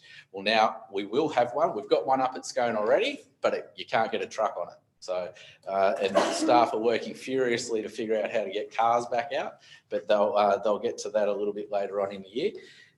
The fact that this is coming is a good thing. It's an economic thing. It's not only that, you know, if you go over a weighbridge, you only pay for what you use, so you don't actually pay more than you have to. In the old box trailer was always $15 when you might have only used $7 worth of it. So this is a good thing for Aberdeen, and I really endorse the DA. Thank you, Councillor Burns. Any other comments? Yes. Councillor Abbott. Thank you, Mr. Mayor. This is another item in the agenda. I would like, excuse me, I've got a tickling frog in my throat. Would like noted in the minutes that I would have wished that this had been deferred to the commencement of the new term of the new council, again, because I think there are some issues here, then it could end up being a burden for the new council. I would just like to ask, on the bottom of this page, under consultation, it said the development application was not placed on public exhibition as the development is unlikely to materially impact on adjoining landowners. So I'm just basically how much will this cost, or essentially? Also, I've got further questions. When will the landfill management plans be drafted for this site? And again, back to that, why was it not put on public exhibition? And yes, how much is this all going to cost? Where is the cost for it? I think I understand through you, Mr. Mayor, Mr. Pringle, is this grant money or? Through Mr. Mayor, it's partly grant funded and partly funded by council's budget. So yes, so I would like to know how much this is going to cost. And then my next question is, does the site need remediation of its contaminated land, given that is mentioned in the papers? And how much will that cost to excavate the contaminated land to install the structure? And then another question that of concern is, are construction workers and site visitors likely to be in danger with the contamination? And how much will a preliminary site investigation cost? And has council ruled out that the buried waste and the leaks and spills from vehicles will not be a future hazard? Thank you. Through Mr. Mayor, in terms of the cost, the total cost of the project is about $245,000, $110,000 for the weighbridge itself. As I said, that's partly funded by grant funding and also in council's current budget. There has been a preliminary site investigation undertaken for contamination, which shows there is potential for contamination there, but obviously all normal protocols will be followed during the construction process and excavation process. There is also plans for if there's unexpected fines. So when they start excavating the holes for the footings, if they do come across things, there's a process that has to be followed. So I think the risk is pretty low. Obviously all precautions will be taken, staff will be wearing PPE and so forth, or the contractors will be. Sorry, the other question was? So we got to so that's the contaminated lands. How much will it cost to excavate the contaminated land? Have you answered that one? Through you, Mr. Mayor, the cost of removing contamination, we don't know at this stage because it hasn't been confirmed that there is contamination under there. Yeah, so thank you. So Mr. Mayor, I am concerned then that we're considering this when the new council may end up being burdened with something we decide tonight. Mr. General Manager. Yeah, councillors, just to remind you, this is one of those instances where we have dual roles. We are the owner and we are applying for an application as a council. Your role tonight is not to consider the project so much as it is to consider the planning merits and whether you're approving the DA. Once the DA is approved, the process of budget allocation and project management of this project will be a separate consideration for council going forward. You are only considering the DA tonight. So thank you. So, Mr. Mayor, I'm concerned that because the Act sets out about what caretaker mode, and it talks about 150,000 or 1% of the budget. So it does concern me that this could blow out, and we're creating something that the new council won't have had a chance to actually consider the DA. I don't actually see why we couldn't have deferred this. Take your comment on notice. We've got a mover. I'm going to second that. Put the motion up. All in favour? Against? Councillor Abbott against? Carried. Go to page 92, E11.1, Climate Change Strategy and Action Plan. Move Councillor Burns. Second up. Councillor Fisher. Questions, comment, discussion? All in favour? I'd like to comment if the mover's not going to comment. Again, this is another item I think should be deferred to the commencement of the new term of the new council. It is, and so therefore I can't vote for this, which is very disappointing. But anyway, that's how I feel, because I think, again, it's an aspirational document and it really could benefit from the new council's look at it, because we're clearly there's definitely going to be new people on this council. And I think it's a very aspirational document. It doesn't actually have concrete targets. Nothing can actually be measured at the moment. It's fantastic that we've got it. But I really do think a new council's new eyes, it's a shame if we're denying that. I mean, I think this document obviously can be reviewed, but I think right now we didn't actually need to make a decision. And again, you know, the three most important things to come out of COP were ending coal, reducing drastically methane emissions, and stopping deforestation. And I just worry that in this climate change strategy, there are no concrete targets. And there's nothing that we can actually measure or actually say, we're going to be doing this next year or in 23 or in 24. And I, again, really think we should have deferred this great document to the new council for their new eyes and their new views. Thank you. Thank you for your comment. Only comment I've got on that is, yes, the new council might put it out completely. At least it's a start. Councillor Watts. Yeah, I want to just comment on the same thing about caretaker. As council's in caretaker mode, I've asked for advice. Council have assured me that this does not breach and that each application, which is a good thing, will come back to council to consider each financial application, which to me means that all councillors, whoever they are, will get the opportunity to vote on this in the new council. Thank you. Thank you, Councillor Watts. The motion's brought up. All in favour? Oh, I did that, did I? No, I didn't. All in favour? Show of hands. Against? Councillor Abbott against. Motion's carried. Over to page E, 11.2, State of Environment Report. Mover. Move Councillor Burns. Seconder. Councillor Driscoll. Questions, comment, discussion? All in favour? Against? Carried. Over to page 142, G 11.1, 2022 and 2023 local public holiday. Oh, sorry, Councillor Fisher. Last one for the term, Councillor Burns. Now, Councillor Fisher has left the room. Okay. The only difference there, Mr. Chairman, we've gone for 2 years, isn't it? That's correct? 2 years. We've got a mover by Councillor Watts, second by Councillor Burns. Questions, comment, discussion? All in favour? Against? Carried. Councillor Fisher back in again.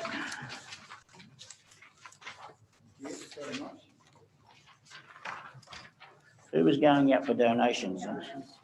You're going out for the lot? Because I'm going to do them separately. Well, you can stop for the first couple if you want to. Okay, do the lot. Okay, councillors, we'll run through these separately. Provide a donation of $1,058 to the Upper Hunter Men's Shed. Got a mover? Move Councillor Burns. Second, Councillor, I've got all hands up. Councillor Abbott. Any questions, comment, discussion? All in favour? Against? Carried. Provide a donation of $161.50 to the Marywall Preschool and Activity Group. Move Councillor Campbell, second Councillor Burns. Any questions, comment, discussion? All in favour? Against? Carried. Note that $6,000 have been allocated to the Scone Literacy Festival. Move Councillor Abbott. second Councillor Campbell. Questions? Councillor Fisher? Well, just to suggest that we amend that to 6,000 was allocated from the budget to Scone Literary Festival because it was a budgetary line item. Yeah, okay, you happy with that, Councillor Abbott, I think? Just to note that the 6,000 was allocated from the budget. It was a line item in the budget. Yep. The seconder was Councillor Campbell. You happy with that? Yeah, I'm happy, Mr Mayor. Yeah, look, it's been a great thing for our shire and our areas. So I think it's just been a great success. All in favour? Against? Carried. Point 4, provide a donation of $200 to McEwen Dawson for sponsorship to participate in the Longest Day Golf Challenge, raising money for Cancer Council of Australia. Move. Look at the hands go up. Can we put all councillors? Councillor Fisher, Councillor Burns, second. All in favour? Just a comment on that. I think I must have sponsored that myself last year, and it's a great day. I'm pleased I wasn't following them around for all those holes. Okay, motion's carried. Provide a donation of $200 to the Cassellis Rodeo Committee for support of the Cassellis Rodeo of $200. Move Councillor Campbell, second Councillor Driscoll. Questions, comment, discussion? All in favour? Against? Carried. Provide a donation of $709 to the Scone Neighbourhood Research Centre for the construction certificate fee for the community laundry that will be located at the Cundrit Visitors Information Centre. Move Councillor Burns. Got a seconder? Councillor Driscoll. Any questions, comment, discussion? All in favour? Against? Carried. Point 7. Note that $2,000 has been made available to the Merriwalk Community Portal towards the Merriwalk Community Christmas Party from the other small festival budget. Going to move it, Councillor Campbell. Second. You just wait to get a seconder. Councillor Driscoll. Questions, comment, discussion. Councillor Campbell. I'd like to add to that, perhaps as a dot point, that the staff recommendation and a further, that council allocate a further $855.47 to the Merriwalk Community Street Party to cover the additional public liability and volunteer insurance costs. Funds from this that the council has made available is to be paid on presentation of invoices to council.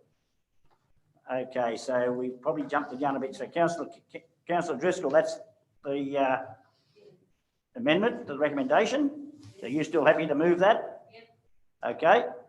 Any questions, comment, discussion? All in favour?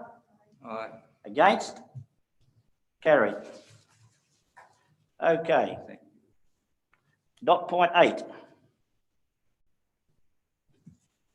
Not provide a donation to the Merriwalk District Progress Association. I'll move that. It is covered by a current grant application, isn't it?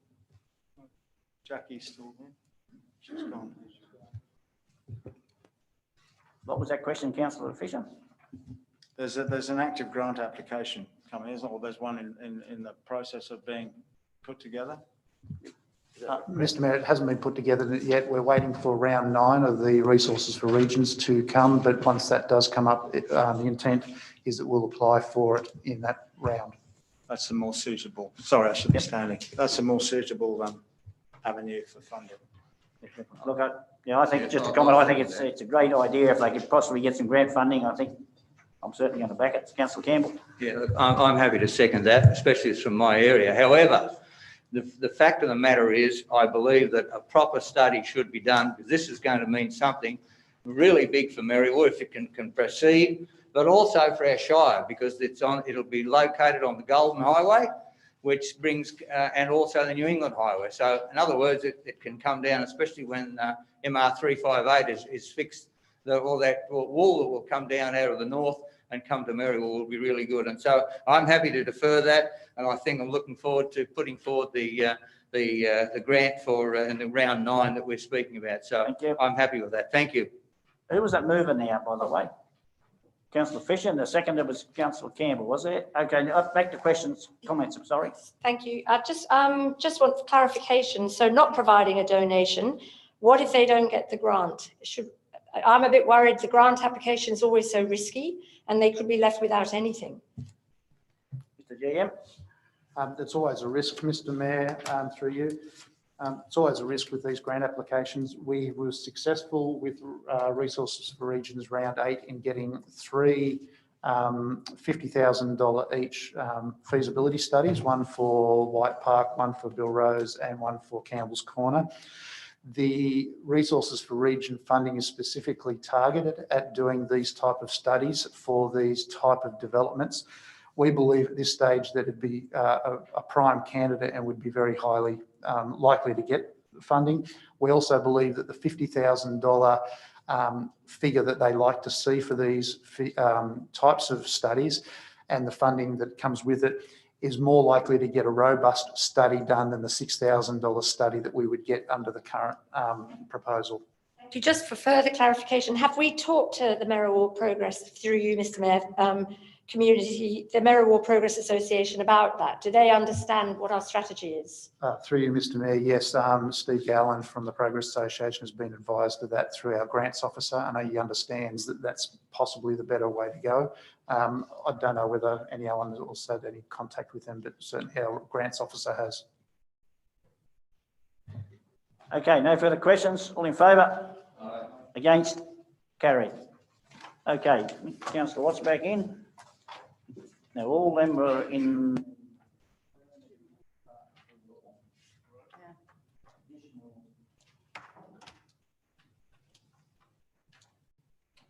Councillor Watts, for your information, they were all in the affirmative of the recommendation, apart for point 7, that the $2,000 for the Merriwell Community Portal, the additional $855.47 towards insurance was added to that figure. And 47 cents. Okay? Yes, all in favour, that's it. Right, over the page we go to 189, G 11.4, the end of term report. Oh. No, I've got an excuse, I haven't got a thing on it. Oh, it fell off, Robin. You've got to blame someone. 187, G 11.3, the 2020-2021 annual report, which everyone should have a copy. Got a mover? Mover, Councillor Fisher, second, Councillor Burns. Questions, comment, discussion? Yes, I have one. Abbott. I'm not sure if you'll accept it, Mr. Mayor, but basically, when will the new council start the Depop? Because we do need to, I just think we do need to be reminded we need to start that early, or they need to start it early. Mr. GM, I imagine it'll be March, was it? Well, this year we started in March. Certainly with the new council, there'll be a series of induction processes with all the councillors, not only just the new councillors, but all the councillors. Part of that induction will be bringing them up to speed with the budget and understanding what the councillors' desires will be. So that will start very early, and then we'll start the budget process probably in February and March. Okay, no further comment, questions, all in favour? Against? Carried. Now we'll go over to page 189, G 11.4, end of term report. The mover, Councillor Burns, second, Councillor Driscoll. Questions, comment, discussion? Councillor Fisher. Yeah, I just have a brief comment to make. There's a lot of good news in here. I do believe that the bad news of MR358 should have warranted a mention.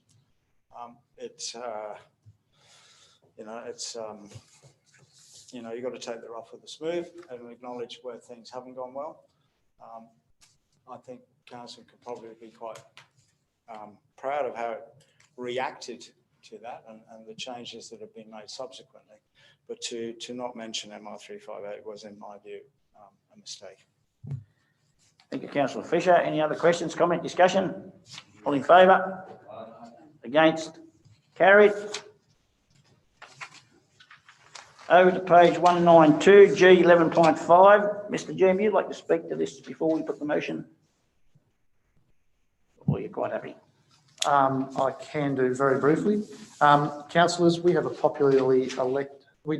a popularly elected mayor like some other councillors. What that means is that as of midnight on the 3rd of December, all councillors stand down from their position, including the mayor. If we had a popularly elected mayor, the mayor would actually continue his duties until the point at which a new mayor is elected by the community. What that means is that from Friday night, after all councillors stand down, the mayor who was elected internally amongst the councillors also stands down, so that we have no mayor and no councillors. We have sought some advice from OLG in regard to how that might be dealt with in regards to ceremonial duties. Normally, this wouldn't be such an issue for an election in September, but because the election has been moved to December and the possibility that we won't have a new council meeting till January, there are community functions that occur throughout the December period, including invitations to presentation days and school awards nights and the like. The OLG has said that we can appoint a person to undertake ceremonial duties during that period until a mayor is appointed. The options are that you can appoint the current mayor, you can appoint another councillor, or you can appoint a staff member, or you can appoint no one at all. So you don't have to appoint anyone if you choose not to. Bathurst Council actually went through a very similar process earlier this month, and they appointed their mayor. So this has been based on their experience. We're providing that option to you in case you wish to have somebody undertake ceremonial duties only. Thank you, Mr. Dale.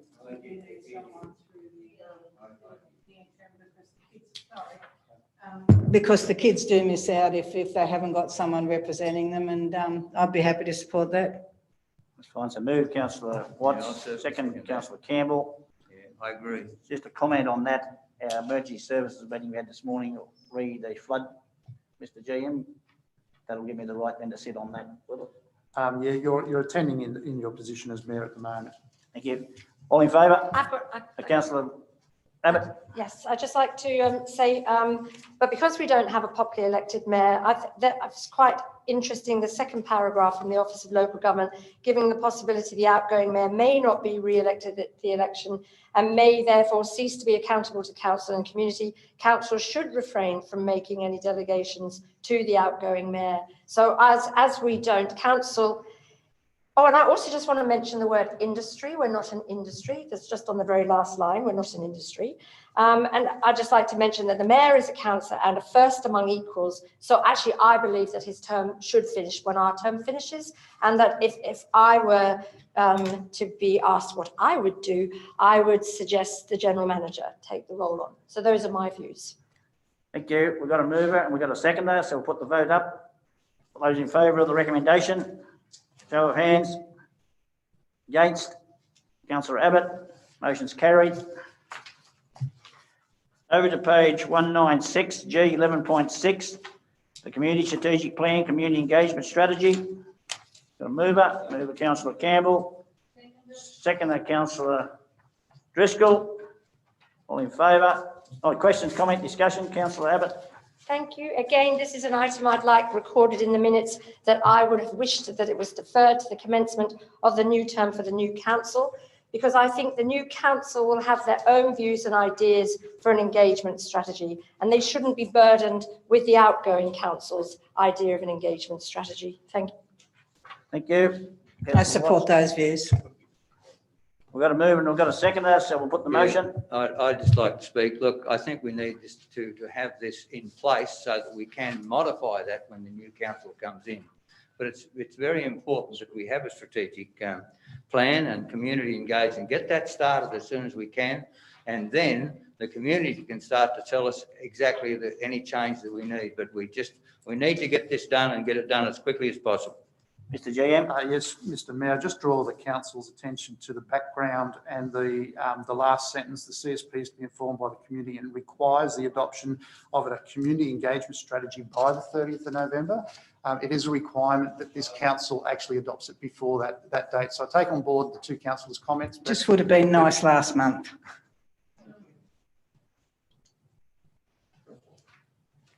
Last month was a month that made much difference. Anyway, we've got a mover and I've got a seconder. So all in favour? We've committed to do it. So all in favour? Are we committed to do it? Against? Councillor Watts and Councillor Abbott? Carried.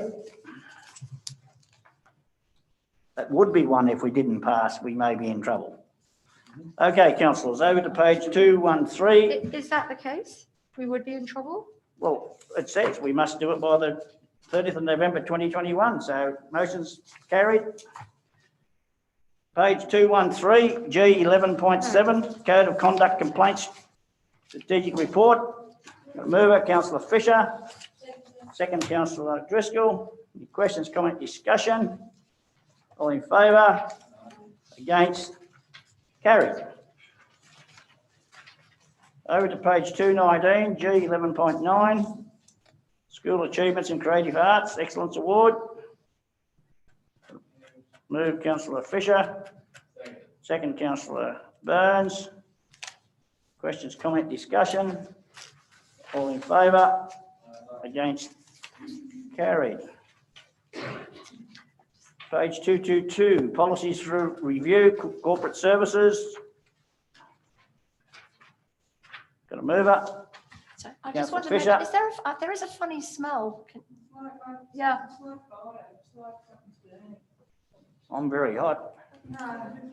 There is a. Can you just... We'll just take a pause for a quick minute, please. We just have a. Do you want to do a quick run around, Wayne? Maybe just a. It's like a chemical, isn't it? It's like a chemical. I can't smell it. Yeah.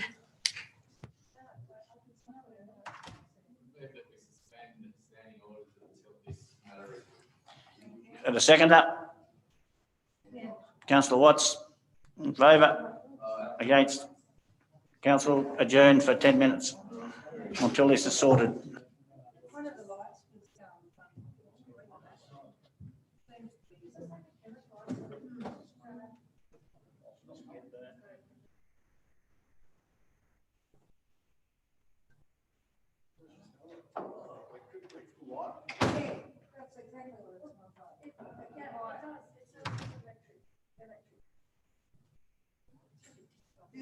This one keeps, well, me for sure. Maybe this one here.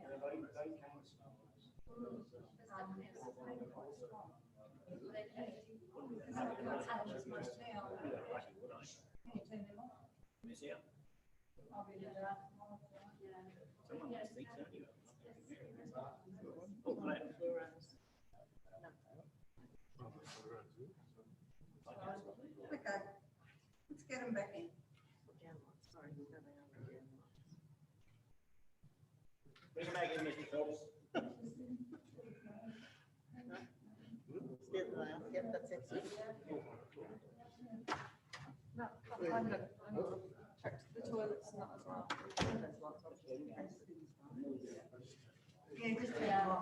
I think it's one of these two lights here. I don't want to blow up. Not tonight, anyway. Yeah. Well, they.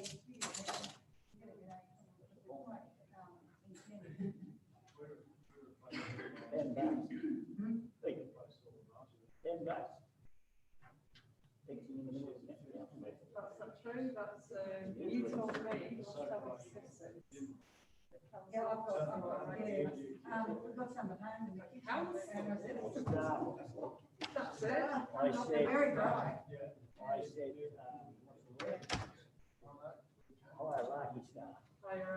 Oh, that's only, that's one member of staff. That's not bad. Okay, you right, Rob? Oh, we've got people missing. Oh. I think Lord might have gone to the lady. I didn't do the.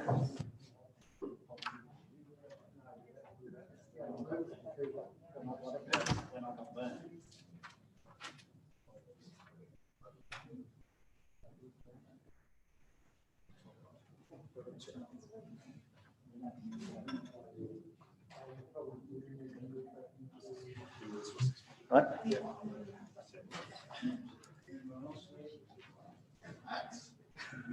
No, we're not.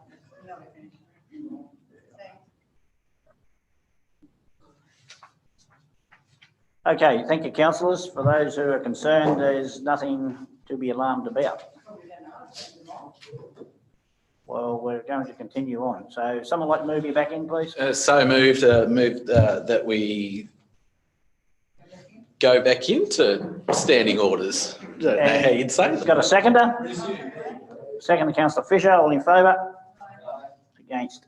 Carried. Okay, over to H11.1, page 221. I had a mover of Councillor Fisher, and I've got a seconder. Councillor Burns. Any questions, comment, discussion? All in favour? Against? Carried. Over to page 231, H11.2, policies for review, infrastructure services. Got a mover, Councillor Campbell. Seconder, Councillor Driscoll. I'll give you the floor, Councillor Driscoll, because you're leaving us. Any questions, comment, discussion? Yes, Mr. Mayor. Councillor Abbott. Again, this is another item I want to be noted in the minutes that I would have preferred to be deferred to the commencement of the new term of the new council, because I think the new council should be the ones deciding on this policy. Thank you. Thank you. Was there a date on that one, Mr. GM, that had to be done by or not? Okay, all in favour? Against? Councillor Abbott against? Carried. Over to page 244, 11.2, naming request for Bobby Payton at Rosedale Complex. Oh, I did I?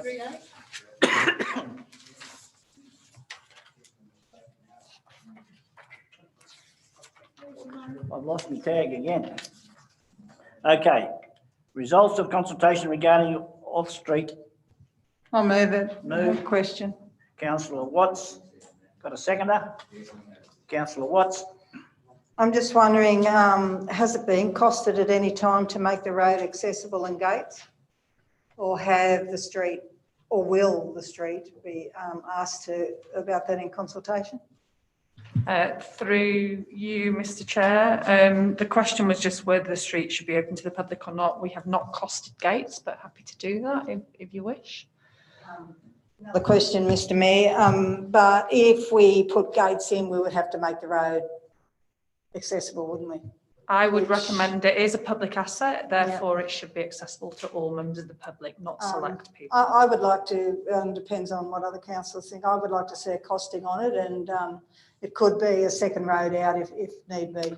I would, through you, Mr. Chair, we did look at that for the RVs. It would actually help to allow access through that road for the RVs to the Bill Rose complex, just as a point of note. Mr. Mayor, yes, I would like to, after the presentation that we had from Mr. Gilmore, I think we definitely do need to do something here. It's obviously very distressing.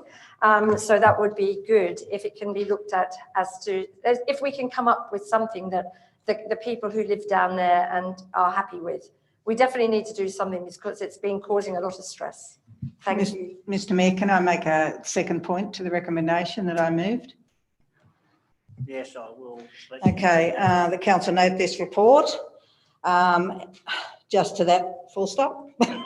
And can council look at costings to make the road accessible with gates? Okay. Yeah, I think there's a lot more work. How many was there? There was only one that really wanted it, but seal, wasn't it? Through you, Mr. Chair, we sent out 8 and then we had 10 more picked up.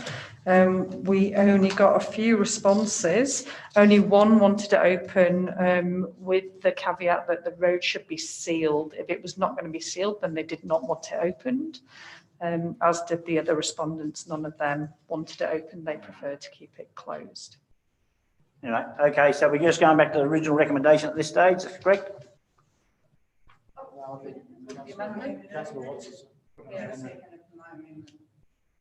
Did I have a second? No, I didn't, did I? You seconded it? So just read that amendment out to make it clear again, please.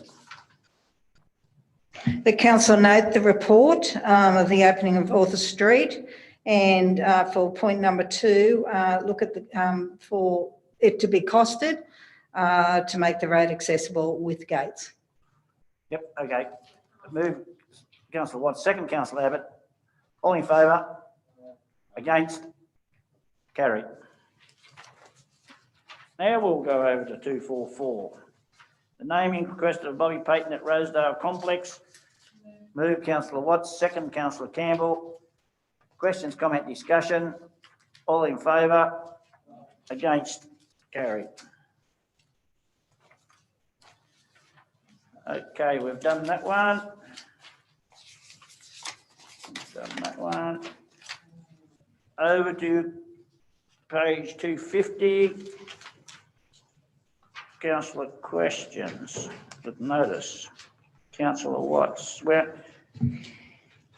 Just two streets in particular, the New England Highway of Aberdeen, Everleigh Court. They're two that I know of at this stage. That's for question one. Okay, the rest are right. Councillor Abbott, do you have Yes, any? thank you. Yes, I'd just like to, I'm not happy with my answers, but just at question 5, I'd just like to say the administrative code has not protected me from a breach because I did not allege or assert or declare the matter to be true. I merely asked a question. So, and yet last month's business papers very clearly and publicly alleged that I had breached the code of conduct. So I just wanted to point that out. And that's that. Thank you. I don't believe the general manager did, Councillor Abbott. I thought he said that if you did go it, you may be. I'll let you answer it. Thank you, Mr. Mayor. The response to last month was very clear. It was if the question had have been allowed to be asked, then it would have been a breach. My actions by not allowing the question to be asked saved Councillor Abbott from breaching. I thought it was very clear in the response. So through you, Mr. Mayor, but again, I'd just like to, the semantics of the words, I didn't allege or assert, I asked a question. So by my asking a question, it was assumed I had asserted or alleged. So I just wanted to clarify that. Mr. GM, didn't you talk to Councillor Abbott on the phone personally? I've sent Councillor Abbott an email that would try to address her concerns in regards to questions 2 and 4, which are in regard to the questions that she cannot ask. I've sent her a response on those to try and address those issues directly. Repeat that there's been no allegation from me that she's breached it because I have not allowed the questions to be asked. There's been no breach. By asking the question, the code is very clear that it is in fact an allegation because you can't ask those type of questions that are seeking to ask council to make a determination of whether the code has been breached. It is an allegation. Okay, well, I don't think you need to discuss. I think you did the right thing, Mr. General Manager. Okay, any more further on the council questions? If not, we'll move. Someone like to move me into closed council? Move Councillor Fisher, second Councillor Watts. All in favour? Against? Carried. Now, what one's first?